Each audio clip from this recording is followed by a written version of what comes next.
నాకు తెలుసు కిరణ్, నువ్వు నన్నే లవ్ చేసావని. సంధ్య, అది నువ్వు కాదు, తను వేరు. మరి ఇంకెవరు? సమంతనా లేక శ్రీలీలానా? అది ఇప్పుడు చెప్పలేను. మరి ఇంకెప్పుడు చెప్తావు కిరణ్? పోనీ నా పిల్లయ్యకు చెప్తావా? చూడు కిరణ్, నువ్వు నన్ను లవ్ చేసావో లేదో నాకు తెలీదా? నా కళ్ళలో చూసి చెప్పు నన్ను లవ్ చేయలేదని. చూడు. సరే సంధ్య, నేను ప్రేమించింది నిన్నే. స్కూల్ టైంలో ప్రపోజ్ చేయలేకపోయా. యాక్చువల్గా గెట్ టుగెదర్ రావడానికి చెప్దాం అనుకున్నా, కానీ లాస్ట్ మినిట్లో డాడీకి యాక్సిడెంట్ అవడం వల్ల రావడం కుదరలేదు.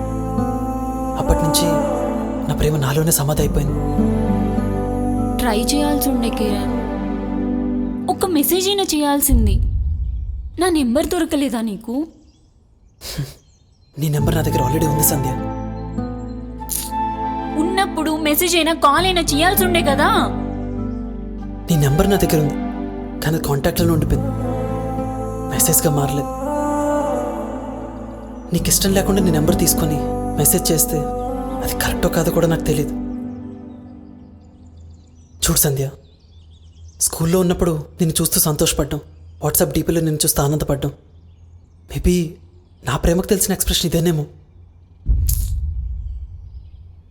ట్యూబ్లెట్ స్టైల్ వాడి ఈ జనరేషన్లో ఇంత ట్యూబ్లెట్ గాడివేంట్రా నువ్వు? అదేదో సమాధానం కదా, దాన్ని తట్టి లేపి చెప్పాల్సి ఉండే.